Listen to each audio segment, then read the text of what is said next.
हिंगोलीमध्ये गेल्या काही दिवसांपासून वाढत्या थंडीमुळे दुधात घट होत असल्याचं शेतकऱ्यांचं म्हणणं आहे। दूध उत्पादनामध्ये घट होतीये। पाहुयात त्यावरचा हा स्पेशल रिपोर्ट।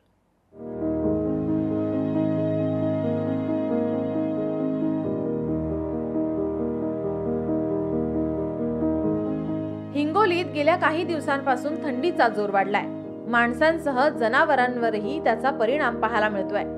वाढत्या थंडीमुळे गाई म्हशींच्या दुधात घट झाल्याचंही पाहायला मिळतंय। त्यामुळे दूध वितरणही कमी झालं असून शेतकरी हवालदिल झालाय।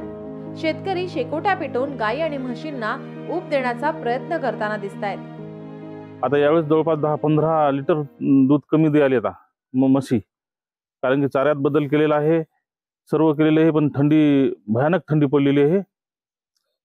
आम्हाला 1 लिटर 55 रुपये लिटरचा फॅट मिळू लागला पुशेगावला डेअरीवर देत जावं होतं, पण आता दूधच निघणं, दूध कमी झालंय, त्याच्यामुळे आमची खूप मोठी नुकसान आहे झालेली।